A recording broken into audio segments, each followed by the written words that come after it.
Hey, what's up and good morning everybody. This is David Pendleton. Thank you for clicking on the video, and now I'll be talking about the Get Set Go tournament. This will be the pro division, of course.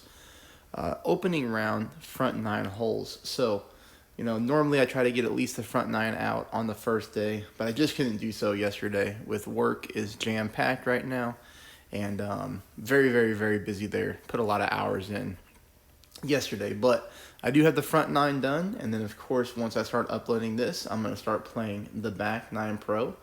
I hope your tournaments are going well so far.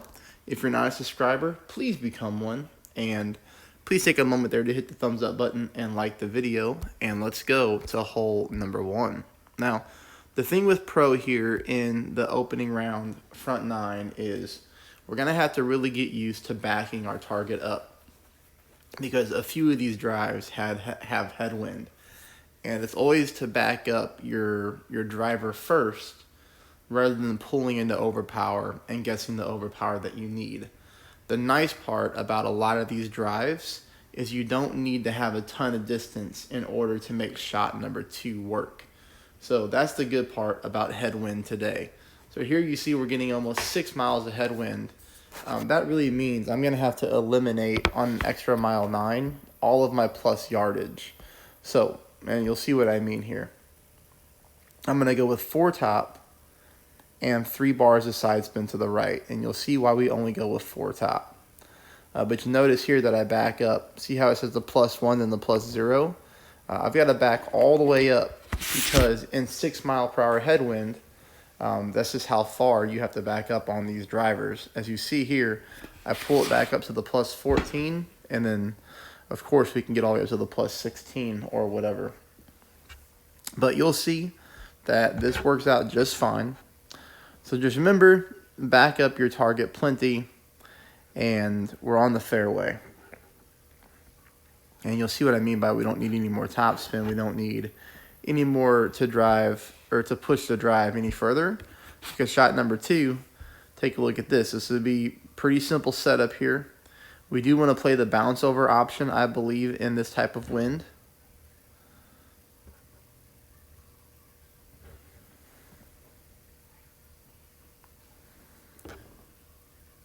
And here I am trying to find this little spot to the right-hand side of the hole. On my very first attempt on my other account, I missed this one just to a shade to the left-hand side. So, take a look at the spin adjustment. I did about 1 back, maybe 1.1 back and a half right. And then notice where I'm aiming at right here. Right there, right on that right side of the cup, okay?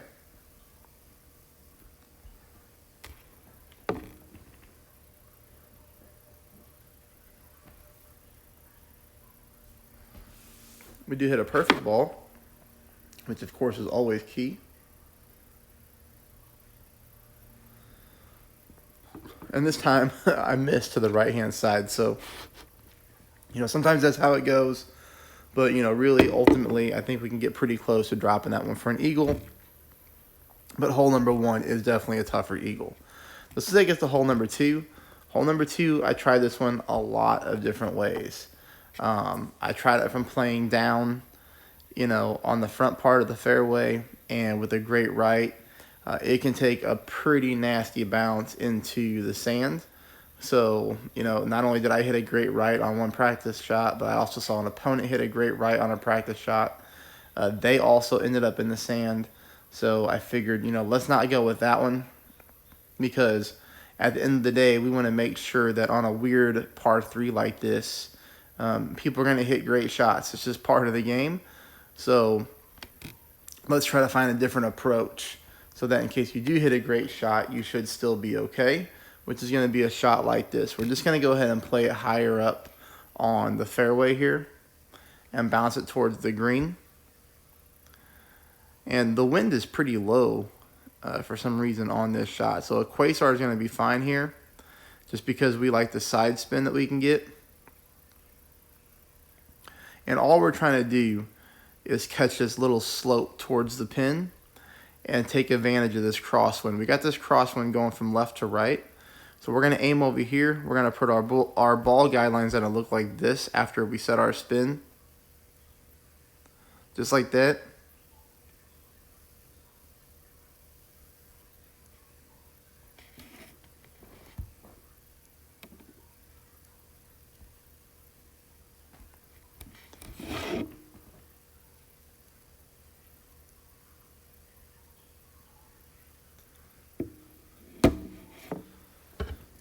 And see, we get that one close too. So we're gonna burn a lot of cups here on this front nine. Hopefully you guys get these to start dropping. But that's hole number 2. And then of course that's gonna take us right here into hole number 3, which is gonna be a par 5. And this one is pretty decent wind. We do get tailwind, which is nice. So here I'm gonna go with 5 bars of top spin. I'm gonna go with 3 bars of side spin to the right. And I'm just making sure that that second bounce is developed on that fairway over there. I'm playing with the red ring on the rough line, just making sure that I leave myself, again, room for the ball to carry on this hole. 4.6 mile per hour wind, you know, not going to get a lot of carry, but you see here we get a good bounce. We get a really nice second bounce, and all we're trying to do is just zip it up the top part of the fairway here. So red ring at the rough, and that one looked pretty good. Takes us here to shot number 2, which is going to be our Albatross opportunity. We're going to play at 0% at mid. This is really somewhere in between mid and max. So if you're really good with the slider, this would be a good opportunity to use it, even though there's not a lot of different ring pool between, you know, your Goliath. But here, we're going to put, you know, about a quarter of our green ring on the fairway and the rest of it in the rough. So we are playing this one very, very close on a rough bump, which I know is going to be scary to quite a bit of people, but this is going to be the way to get the most consistent bounce towards this hole.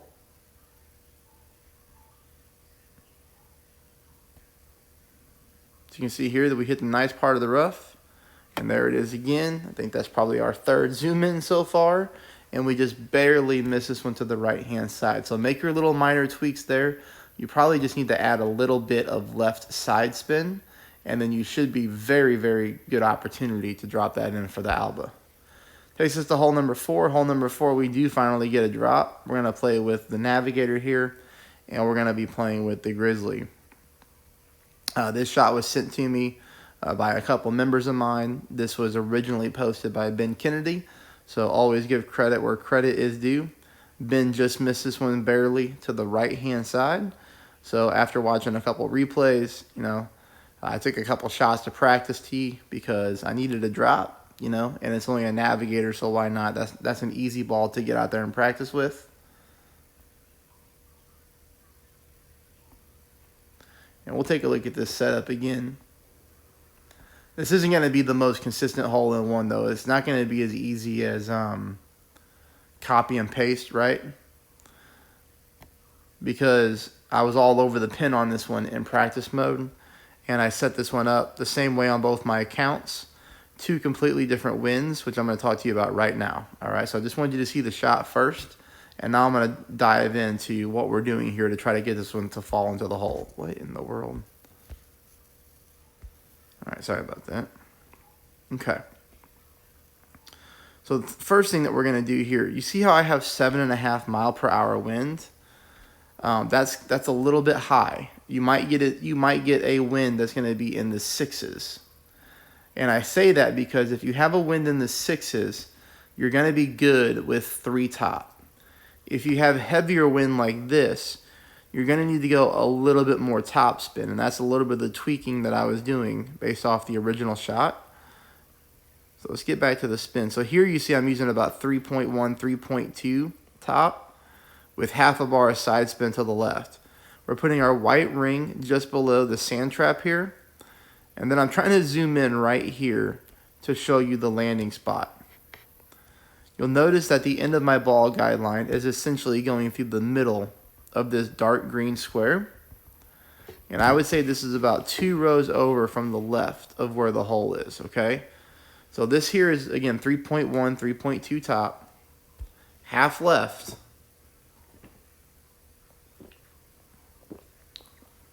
With a big offset.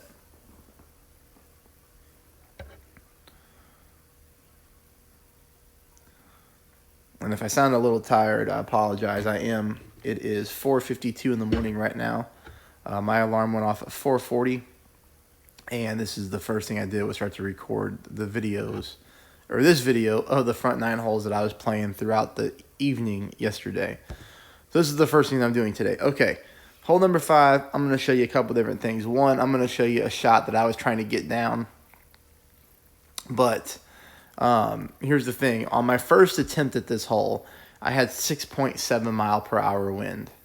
And I came really close to sticking it right onto the green. But I hit a great shot. And I actually ended up in that top sand trap there, but it was really close. This one, I got 8 mile per hour wind, and what I should have done was take some top spin off of it. That's what I should have done, but I didn't. I went with full top spin, as you can see here, and 1 bar of side spin to the left. Here I'm setting up with my yellow ring basically on the rough line. Or, I'm sorry, my green inner ring on the rough line, just like that. And then I pull, and then I push back to max. And here I go with an overpower shot. It's not full overpower, but I do hit perfect. Now the biggest difference here is this is 1.3 mile per hour heavier wind than I got on my first attempt, and I should have accounted for that by taking some top spin off. So as you can see here, this time I rolled into the rough, and if you noticed, I still hit that sand trap barely right there, but of course I rolled out. Now, on my other account, I got stuck kind of more over on the right-hand side because I hit a great right. So I needed to add a little bit more left curl to this shot and take some of the top spin off. You can try that shot if you want to. You know, if you're able to execute it, it's going to be a great drive for sure because you're going to be within chip-in shot of fringe. Even if you mess the drive up, you're still going to pick up a safe birdie, and you still might be able to eagle one out of the sand or the rough for sure. But here, I'll show you my opponent's shot, which I thought was really good.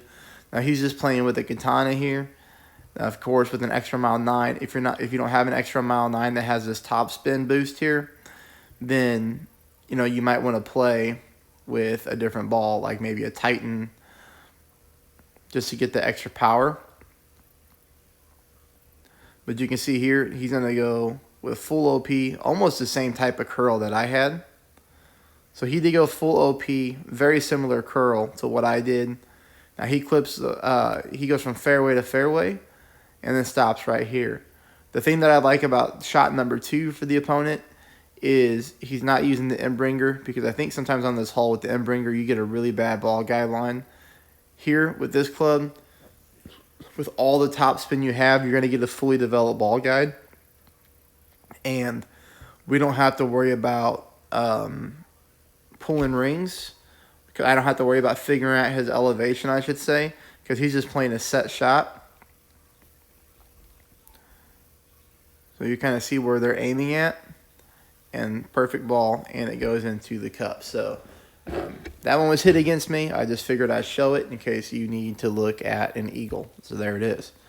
All right, this is another one where we're going to be backing our target up. You can see that with the P3 ball, we start at the plus 16, but we're going to really have to back this one up. Now, here we're only going to be using 4 bars of top spin, 3 bars of side spin to the right.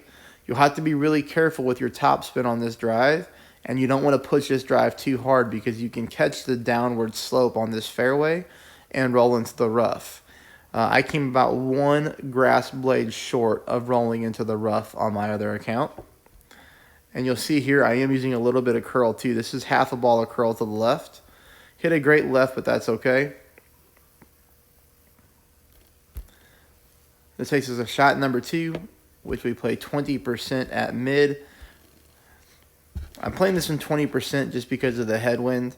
And I just want to make sure that I do pull enough rings so that I don't come up short.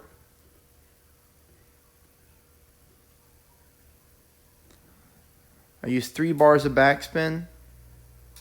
Here I'm trying to aim as center as possible.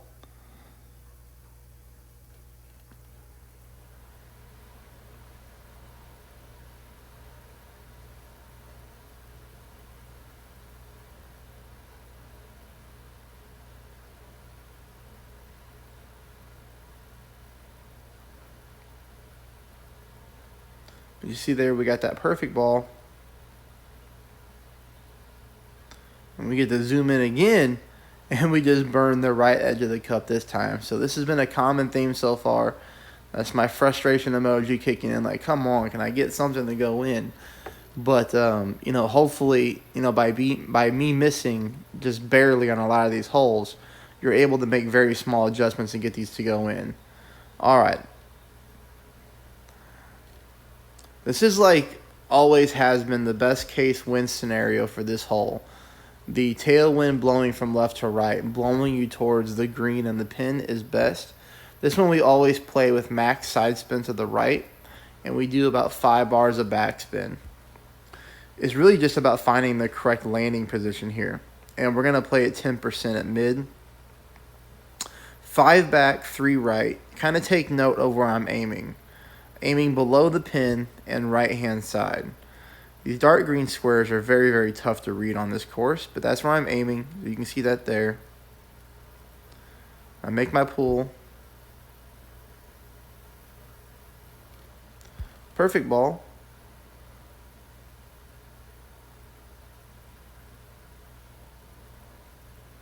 I'm still missing this one to the left, even with the big offset. So continue to tweak that shot, but that's a good starting point. You can see that even with that big offset, I'm still missing to the left, so you might need to offset that one even more. All right, hole number 8. Hole number 8, this is an opportunity to where if you're somebody who plays with money balls, I think this is probably a good one to use. The thing is, we really have to push this drive because shot number 2, if you don't get good distance on your shot, so like especially if you're sitting there with like an extra mile 6 or 7 and you only have whatever it is, like 4.2, 4.5 bars of topspin, you're going to have to push this drive really hard. If you're somebody that has like a power 4 wind resistance 4 ball, that would be a great starting point.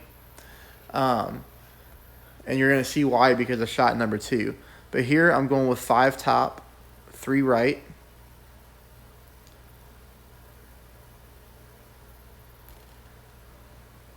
You see we got the overpower and we've got a full ball of curl to the right.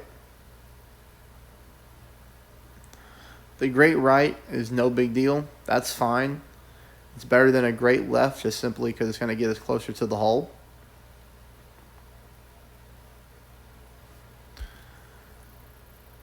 And then I put 5% here because you're going to have to kind of judge the own distance of your club. Now, the reason why I say you have to push the drive is because if you don't get good yards on your drive, you're going to get stuck between your short iron and long iron. You're going to get caught in between clubs like I did on my other account. So on this one, we don't ever like taking this shot behind the fringe or on the green, but I'm going to get stuck having to do that because of the backspin. If I land on the fringe, I need more backspin, and then I'm going to get stuck.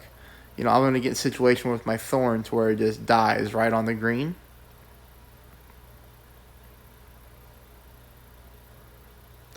But you can see here almost every single shot to pin, you know, we're hitting perfect, but we're just missing here and there pretty much on every hole, right? Except hole number 4 where we picked up the hole in 1. It's going to take us on to the worst hole by far. It's going to be hole number 9. Again, another situation where we've really got to back up our landing position and make sure that we get the spin right. Here we're going with half a bar of side spin to the right combined with 5 bars of top spin. I put my yellow ring on the left-hand side of the rough. We do hit a perfect ball.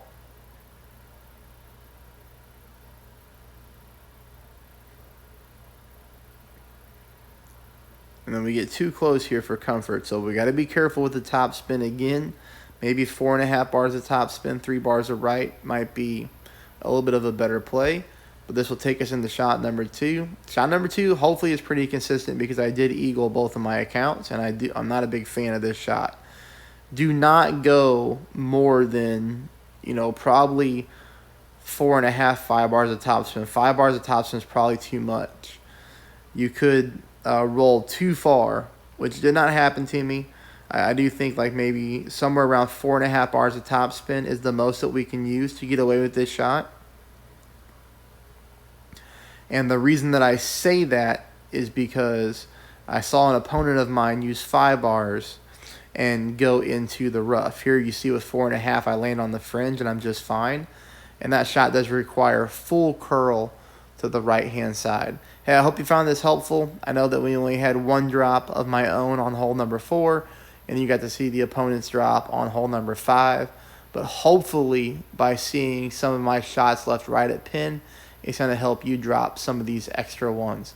I'm going to start playing the back 9 right now. I hope that I do well. I hope that you do awesome. Leave me a comment and let me know how you do. Thanks, everybody.